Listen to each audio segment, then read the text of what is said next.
வணக்கம். தமிழ் வேதியியல் சேனல்ல இன்னைக்கு நம்ம பார்க்கக்கூடிய டாபிக் என்ன அப்படின்னா, கரைசலின் செறிவுல தான் சமான நிறைய என்ன செய்யணும், நம்ம கணக்கீடு செய்யணும். மூலக்கூறு நிறை மதிப்புல இருந்தா சமான நிறைய கணக்கீடு செய்வோம். இந்த மூலக்கூறு நிறையை எடுத்துடலாம். அணுக்களுடைய நிறைய அடிப்படையா வச்சு மூலக்கூறு நிறைய கால்குலேட் பண்ணிடலாம். அதுல இருந்து சமான நிறைய கணக்கீடு செய்யணும். நான் முன்னாடியே சொல்லிட்டேன், சமான நிறைங்கிறது ஈக்குவலன்ட் மாஸ். இந்த ஈக்குவலன்ட் மாஸ் அப்படிங்கிறது மூலக்கூறு நிறைய எண் காரணியால நம்ம என்ன செய்யணும், டிவைட் பண்ணணும். இப்ப மூலக்கூறு நிறை கண்டுபிடிச்சிடலாம். எண் காரணிங்கிறது நம்ம டிஃபைன் பண்ணணும். அந்தந்த சேர்மத்தை பொறுத்து. அது பிக்ஸ்டு கிடையாது. அப்ப நம்ம கொடுக்கக்கூடிய சேர்மம் எதுவோ அதை பொறுத்து நம்ம என்ன செஞ்சுக்கணும், கண்டுபிடிக்கணும். இப்போ ஒரு வேளை அமிலம் கொடுத்துட்டாங்கன்னு வச்சுங்களேன், எல்லா அமிலத்துக்கும் ஒரே மாதிரியான எண் காரணி இருக்குமா அப்படின்னா கிடையாது. கொடுக்கக்கூடிய அமிலத்துக்கு தகுந்த மாதிரி மாறிக்கிட்டே இருக்கும். அதனால எண் காரணி ஒவ்வொரு சேர்மத்துக்கும் எதை அடிப்படையா வச்சு கணக்கீடு செய்யலாம் அப்படிங்கிறத ஃபர்ஸ்ட் பார்க்கலாம். அதுக்கப்புறம் அதுக்கான எடுத்துக்காட்டுகளை பார்க்கலாம்.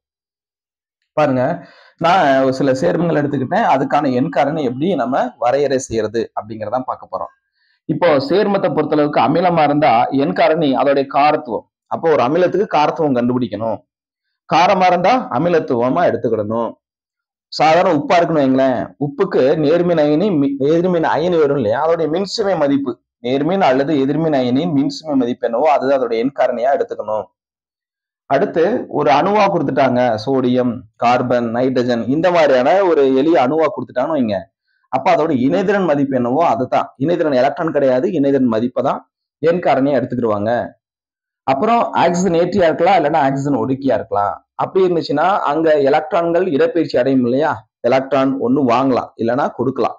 எலக்ட்ரான்களை கொடுத்தால் ஆக்சிஜன் ஏற்றம் சொல்லுவோம், எலக்ட்ரான்களை வாங்கினா ஆக்சிஜன் ஒடுக்கம் சொல்லுவோம் இல்லையா. அப்ப எத்தனை எலக்ட்ரான்களை இடப்பெயர்ச்சி செய்யுதோ அதோட எண்ணிக்கையை தான் எண் காரணியா எடுத்துக்கிடணும்.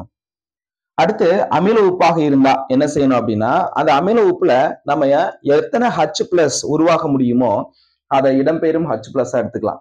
அந்த H+ எண்ணிக்கை தான் அமில உப்புடைய எண் காரணியா எடுத்துக்கணும். கார உப்புகள் இருக்கு, அந்த கார உப்புகள் அப்படிங்கிறது இடம்பெயரும் OH-. கார உப்புல OH இருக்கும். எத்தனை OH இருக்கோ, காரம் வேற கார உப்புக்கள் வேற. சோ அப்ப அதுல எத்தனை OH இருக்கோ அத்தனை OH-யும் எண் காரணி என்ன செஞ்சுக்கலாம், நம்ம எடுத்துக்கலாம். இவ்வளவுதான். சோ அப்ப ஒரு சமான நிறை கணக்கீடு செய்யணும்னா நீ மூலக்கூறு நிறை கணக்கிட்டு அதை தாண்டி அந்த மூலக்கூறுல எண் அப்படிங்கக்கூடியது என்ன, எண் காரணி என்ன, அந்த அமிலம் இல்ல காரம் உப்பு எந்த சேர்மம் எடுக்கிறீங்களோ அது சமானத்துவத்துக்கு எதை அடிப்படையா வச்சிருக்கு அப்படிங்கறத நம்ம இங்க பார்த்திருக்கோம். ஓகேங்களா. அடுத்து இதுல ஒவ்வொன்றுக்கும் ஒரு எடுத்துக்காட்டு போட்டு அதோட எண் காரணியை எவ்வாறு கணக்கிடலாம் அப்படிங்கிறத பார்க்கலாம். ஓகேங்களா. தேங்க்யூ.